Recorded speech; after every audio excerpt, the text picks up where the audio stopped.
Right, there we go. Recording on all channels, in all languages, including Welsh. Like Fully Charged? You'll love our fun-packed everything electric expos around the world. Come and join us in Harrogate, Farnborough and Vancouver. Remember, energy and transport professionals go for free.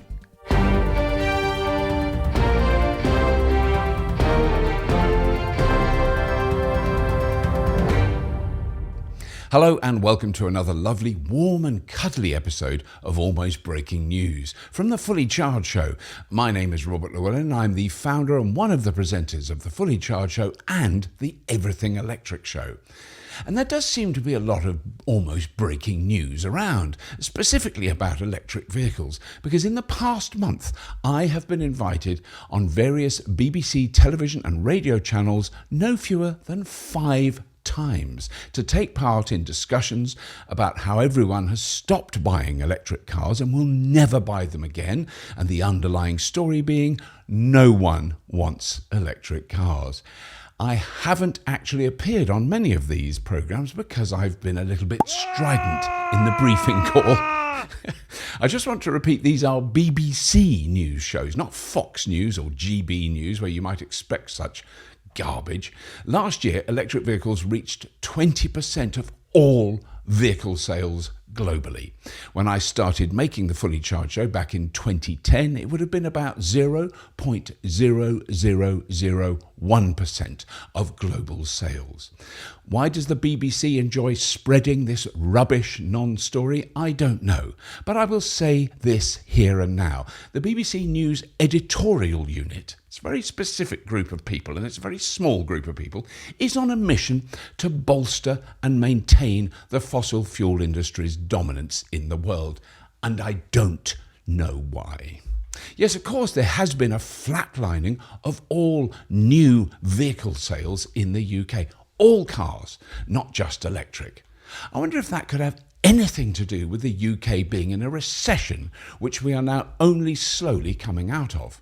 I mean, personally, I always lease cars. I couldn't afford to buy a new one, and to counter this annoying and incorrect narrative so popular among the old-fashioned media, beg your pardon, and the BBC, is the sales of second-hand electric vehicles in Europe have gone off the scale. Recent figures from the SMMT, the Society of Motor Manufacturers and Traders, illustrate that zero-emission second-hand car sales are up 71% this year, with their highest ever market share. You might ask why this is happening. Well, a very large amount of electric vehicles bought by huge corporate leasing companies 3 and 4 years ago have gone onto the market in the last couple of months. That's how that system operates. They buy cars and run them for 3 or 4 years, and then they sell them onto the second-hand market. And we're not talking 50 or 100 cars, we're talking hundreds of thousands of electric cars. They have been well maintained and serviced and are good for another 10 to 15 years minimum. And no, you won't have to buy a new battery. Whoever told you the batteries don't last is being bribed by the fossil fuel industry, or they are lying, or they are an idiot, or all three. Don't listen to them. This huge increase in the supply of second-hand EVs has temporarily decreased the price. That's called capitalism. And so if you want to buy a relatively cheap second-hand electric car, seriously, now is the time to do it. And just a quick aside, what are the big corporate leasing companies buying to replace all these vehicles they've released onto the open market? Yes, of course, they're not stupid. They can see the massive cost savings. They are buying new electric cars. Next story. Okay, enough about electric cars in the UK. What about electric trucks in the USA and Germany? Well, Daimler have just reported that sales of their battery electric commercial vehicles jumped by 183%.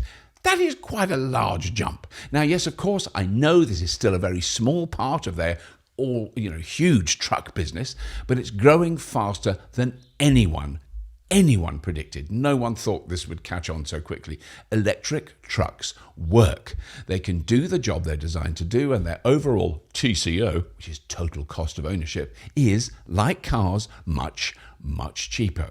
Regular viewers will know that I recently drove their e-Actros 600 heavy-duty electric truck on the Fully Charged show, and my goodness, I drove it so well.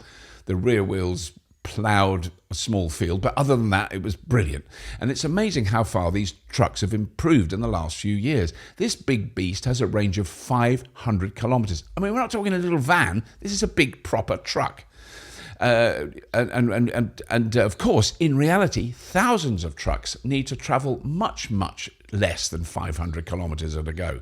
You know, they're delivering things all around a city, and they're quiet and they're clean and they don't have a diesel engine.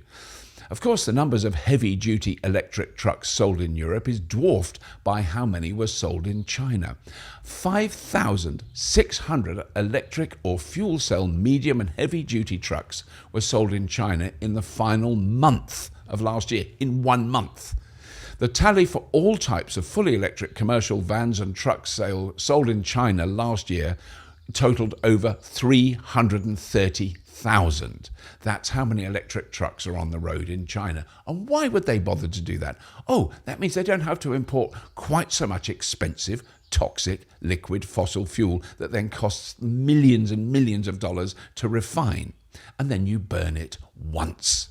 Once again, for the naysayers and fossil whiners, this is happening, and it's happening fast. And before you all ask, how are we going to charge all these fancy pants electric trucks and vans?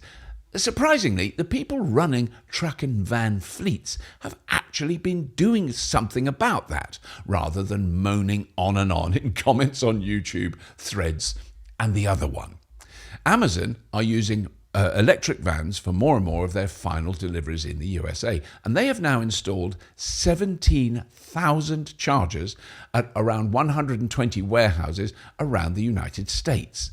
As we have previously reported, Amazon have ordered 100,000 Rivian delivery vans. So far, they've got 13,500 in use, and they're receiving about 500 a week, I think, something like that.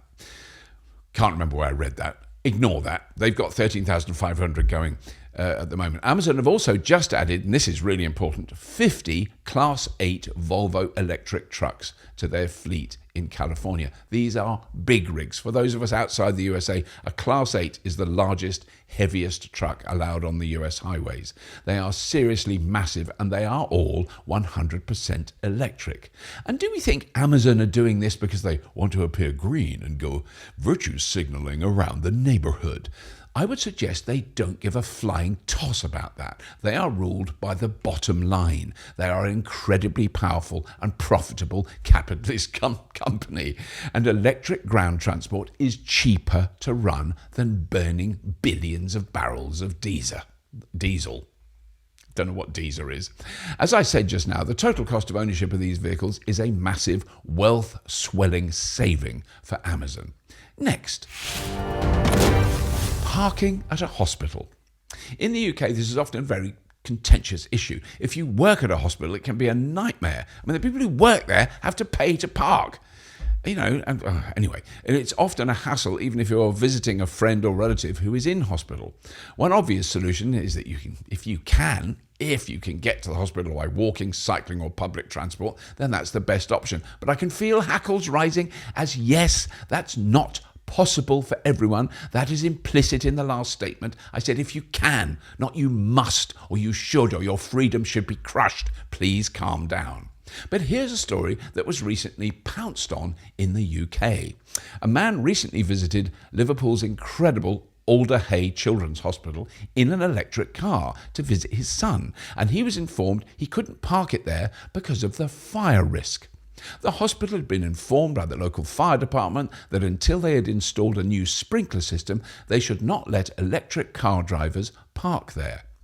So, a little bit of explanation is needed. Alder Hey is one of the biggest children's hospitals in Europe. It has a lot of space on its site dedicated to parking. It also has 14 electric car charge points in their multi-storey car park. So they're not anti-electric cars, the hospital, anything but. However, this story relates to the parking that is literally underneath one of the hospital buildings.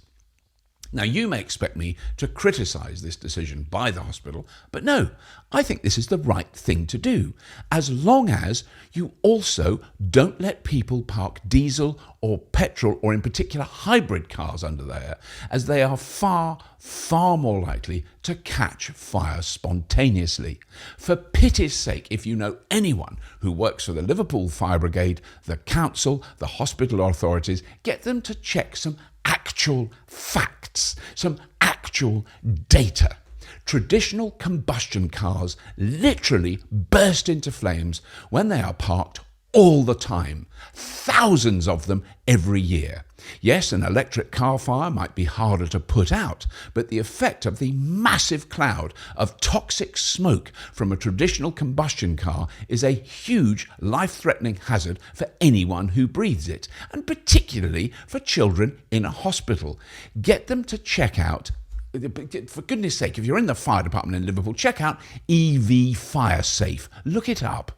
And also have a look at the interview I did with Emma Sutcliffe. Well, who's she, you might start bellowing? Well, she's a serving fire officer in Australia. And guess what? She drives an electric car because she knows they are less likely to catch fire. She spends her professional life putting out vehicle fires, and 99% of them, and there's a lot, are life-threatening, catastrophic fires in combustion engine vehicles. Jesus, the firemen who advised the hospital in Liverpool have swallowed the scare stories pumped out by the fossil lobby without question. Keep all the bloody cars away from underneath that children's hospital, you drongos, especially petrol and diesel SUVs. Those things are literally ticking time bombs. Ban them now. Next story. Wind turbines. Here's the standard criticism I've heard, direct from a fossil lobbyist's fact sheet. Wind turbines use huge amounts of steel and concrete and need to generate power for 50 years to work off their massive carbon. They are worse than a diesel generator. That's what some people think, and they constantly repeat it. So I'm constantly here to smack it back in their faces. Apart from the fact that this is, of course, utterly ridiculous and wrong, what has been a joy with researching things for the Fully Charged show over the last 14 years is the speed and engineering imagination that has been unleashed when dealing with new challenges. Can you build a tall, strong tower for a big wind turbine without using steel? Well, Swedish company Modvion has now successfully built wind turbine towers from wood. They started in 2016 when they built a test tower a little over 30 metres or 100 feet tall on Björkö Island in Sweden. It worked and it's still there. So in 2023, they built their first ever commercial 2 megawatt turbine. This has a tower that's 105 metres or 345 feet tall, made of wood, which is supporting an 82-ton nacelle and blades. Let me work out how heavy 82 tons is. It's quite heavy. The company says laminated wood has several logistical advantages. Wood has a higher strength per weight than steel, and tall steel towers need extra reinforcement to hold their own weight, unlike wooden ones. That means Modvion's towers can be 30% lighter than steel ones, plus their modular design means they are easier to transport to the site. Add to that after 25 or 30 years, when the turbine is finally decommissioned, the wood can be taken down to be reused in the construction industry as high-strength beams. Their next projects are to build towers for 6 megawatt turbines, so taller and stronger, which have longer blades and a nacelle that is much, much heavier, and they are researching the possibility of using wood to make their actual blades as well. Absolutely extraordinary. Nice. Next story. This is a quick one, recently reported by ZapMap in the UK. ZapMap is a brilliant service. If you've got an electric car and you haven't got ZapMap, look it up. search for it in your app store. It's really, really useful. It shows you every single charger in the country and what it needs to be used and if it works, and people report to it. It's really good. ZapMap are amazing. We have now passed, they reported anyway, that we have now passed 60,000 public EV charge points on our misty and damp island. In addition, the new figures from ZapMap reveal that the overall rate of installation in the first 4 months of 2024 has increased by almost 37% compared with the average across 2023. The first 4 months of this year have seen an average of more than 1,900 devices installed every month. So when someone you know says, "There's nowhere to charge, I'll keep my diesel," tell them that's fine. Don't worry about it. But there are 60,000 places to charge. And by the time they finally get sick of the clanking, dirty old diesel and it starts to have more spare parts than it is worth to keep the poor stinky thing going, there will be well over 100,000 charge points in this country. Next story. Okay, this is oil industry related, and once again it shows just how brutal and utterly careless the people who run these companies are. Forget the slick advertising campaigns extolling the virtues of their transition to clean fuels. They are all lies. And most of us don't have a clue how this industry works. I assume you drill a hole and the oil comes out forever and you sell that oil and you make staggering amounts of money. Well, that's almost true. But what actually happens, as I mentioned recently with fracking, is you drill a hole, and yes, if you pump enough water in at incredibly high pressure, some oil comes out. And then it stops. And then you leave that well and move to another position and drill another hole, and another, and another, and another, until there are tens of thousands of holes, desecrating the land with unimaginable pollution and utter destruction of the surrounding environment. And that's fine, apparently. And if it isn't, do you think the oil companies pay to clean it up? Don't be wet. They're not stupid. The taxpayer has to pay to clean up the disaster they leave behind. But it's actually worse than that, because what happens when the thugs who run these corrupt companies leave a dead oil well is it starts leaking gas. Loads of gas. Of course, they're supposed to cap the wells, but hey, that costs money. Just leave it and move on. It can cost over $100,000 to cap an old oil well, and the fines that these companies have to pay if they don't cap them are comically small, a few $100. So how come that's the case? Because these companies have lobbied and bribed and bullied and lied to the local authorities involved, and of course they're much richer and they can afford more slick lawyers, and also they don't give a toss. There are around 40,000 idle wells like this in California alone, leaking toxic gas into the atmosphere. All these operators can afford to plug these idle wells in California. To put it mildly, multinational oil and gas giant Chevron tops the list. It's got 9,055 idle wells that need capping in California. And to put the cost of capping these wells into a stark contrast, in 2022, Chevron trousered $35.5 billion in global profit. And I'm going to repeat once again, we hear endless noise about mining for battery materials and recycling wind turbines and solar panels and batteries and what do we do? And we never hear about the deliberate desecration caused every day by the global oil industry, because that is normal.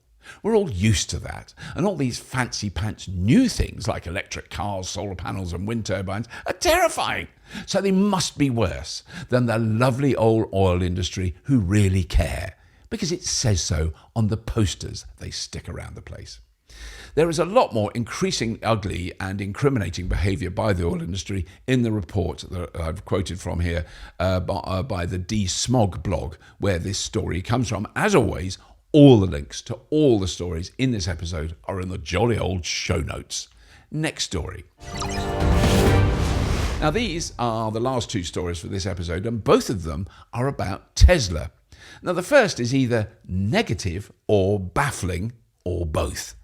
Now, I've been driving various Teslas for the last 10 years. Love them or hate them, they are They absolutely set the bar very high for all other car manufacturers. You could argue now that a lot of those other car manufacturers are catching up rather rapidly. One of the truly massive benefits of driving a Tesla is the incredible supercharger network. They are still leagues ahead of any other charging network. They always work, and they are very, very fast. If you drive a Tesla, you plug them in and the car starts charging straight away. You pay via the car. No faffing about, no app, no special card, no club to join. They just work. So it came as a bit of a surprise to learn that among the many layoffs from Tesla was the entire supercharging team. All of them. Literally, the people who set up and run this incredible global network have been booted out. They've been given the Spanish Archer. What's the Spanish Archer? Elbow. A very, very old joke. Rebecca Tinucci, Tesla's senior director of EV charging, was thrown out along with nearly all of her 500-person charging team. Now, I don't claim to know the ins and outs of all this and the politics and God knows what's happening in that company, and I'm not saying it means the demise of this critically important aspect of Tesla's future, but it does sound a bit odd. No doubt there will be comments, and I look forward to reading them. But counter to that rather depressing story is a really important and positive announcement about Tesla Megapack deployment in Western Australia. Now, some of you may know the first really big grid-scale battery that Tesla installed back in 2017, and this was the 129 megawatt-hour grid battery at the Hornsdale Power Reserve in South Australia. At the time, it was the biggest lithium-ion battery system in the world. Now Tesla have installed a 1,300 megawatt-hour battery, better known as a 1.3 gigawatt-hour battery at the Collie Battery Project, which is named after the town in Western Australia where the project is located. Now, this is now one of the biggest batteries of its type in the world. It is there to help smooth out the large amount of wind and solar generation that Australia is installing, meaning the age-old complaint of intermittency is being addressed by all manner of new technologies and systems. We, of course, have been told endlessly that we need base load and electric vehicles will melt the grid, and there's no way we can exist without burning billions of barrels of fossil fuel every day. But I'm here to tell you that is an increasingly fragile lie, and it is crumbling before the eyes of the oil and gas industry, and they are panicked and fighting back dirty. More on that in the next episode, but that's all for this week. Please do tell your mates about the Fully Charged Show and the Everything Electric Show. Please subscribe if you haven't. I can't imagine that you haven't, but if you haven't, please do. And that's all. As always, if you have been, thank you for watching.